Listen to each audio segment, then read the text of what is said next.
Assalamualaikum warahmatullahi wabarakatuh. Perkenalkan, kami dari kelompok 20 akan menampilkan sebuah media pembelajaran berbasis audio visual tentang sistem peredaran darah manusia. Sebelum memulai pembelajaran, alangkah baiknya kita kenalan dulu, ya kan? Seperti peribahasa, tak kenal maka tak sayang. Perkenalkan, nama kakak Joy Christian dan teman kakak Ahmad Nazrul Fahmi. Baiklah, kita akan lanjut ke materinya.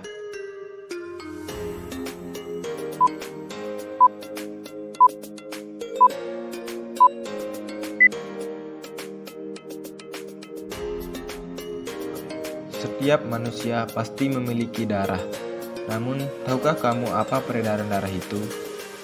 Darah adalah cairan yang terdapat pada semua makhluk hidup kecuali tumbuhan.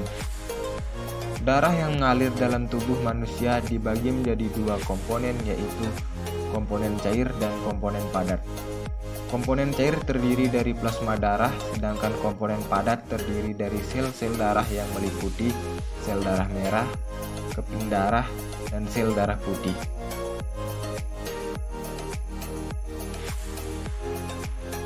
Darah memiliki suatu sistem pengangkutan yang disebut sistem peredaran darah. Sistem peredaran darah manusia terdiri atas jantung dan pembuluh darah.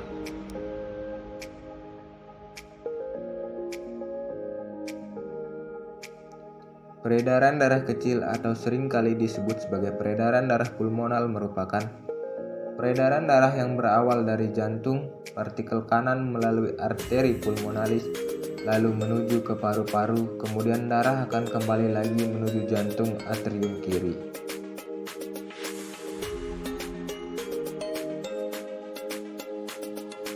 Peredaran darah besar atau dikenal dengan nama peredaran darah sistematik adalah peredaran darah yang berawal dari jantung ventrikel kiri ke seluruh tubuh, kemudian kembali ke jantung atrium kanan.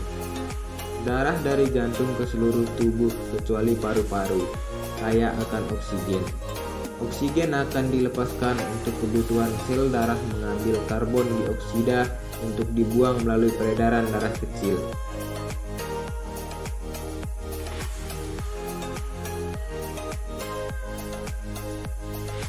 Pada sistem peredaran darah besar terdapat dua pembuluh darah yang bekerja, yaitu yang pertama, vena cava superior yang bertugas membawa darah dari kepala dan lengan menuju jantung. Yang kedua, vena cava inferior yang membawa darah dari perut dan kaki menuju jantung. Adapun fungsi peredaran darah besar ini yaitu memompa darah dari jantung ke seluruh tubuh, kemudian kembali lagi ke jantung.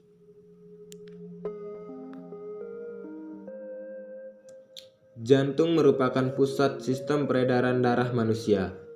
Jantung manusia terbagi atas 4 ruangan, yaitu serambi kiri dan serambi kanan, serta bilik kiri dan bilik kanan.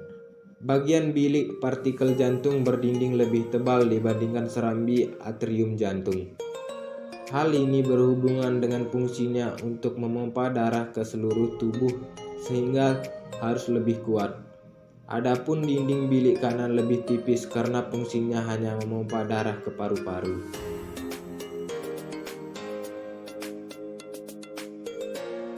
Berdasarkan aliran darahnya, pembuluh darah dibedakan menjadi dua macam, yaitu pembuluh nadi atau arteri, pembuluh darah yang mengalirkan darah dari jantung, dan pembuluh balik atau vena, pembuluh darah yang mengalirkan darah menuju jantung. 1. Arteri. Dindingnya tebal dan elastis, diameternya dapat berubah sesuai dengan kebutuhan. Hal ini diperlukan untuk menjaga aliran darah konstan dan tidak tersendat. Arah aliran darah dalam arteri meninggalkan jantung. Tekanan darah di dalamnya kuat, sehingga jika terluka, darah keluar memancar. Darah dalam arteri kaya akan oksigen, kecuali arteri paru-paru. Letak pembuluh ini agak dalam dari permukaan kulit dan hanya memiliki satu katup, yaitu berada di jantung yang disebut valvula semilunair.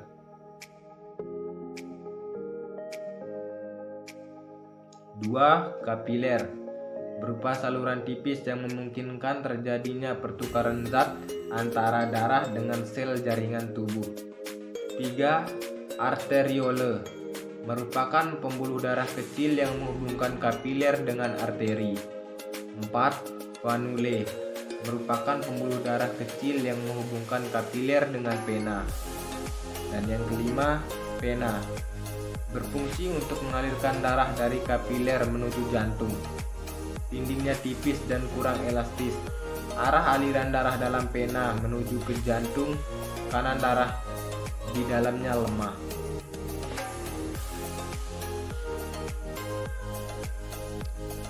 Sel darah putih adalah sel lain yang terdapat dalam darah.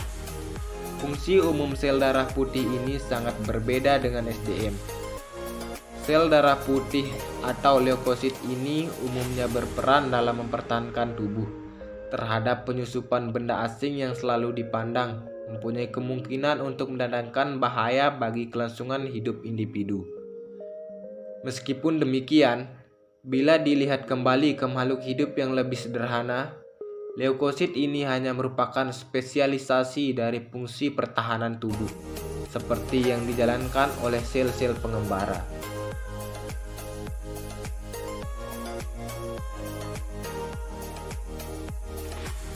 Demikianlah penjelasan materi mengenai sistem peredaran darah manusia. Kami berharap semoga adik-adik dapat mengerti dan paham mengenai materi sistem peredaran darah pada manusia. Sekian untuk video pembelajaran kali ini. Semoga materi yang kami sampaikan dapat bermanfaat bagi adik-adik semua. Dan sampai jumpa di video pembelajaran lainnya. Wassalamualaikum warahmatullahi wabarakatuh.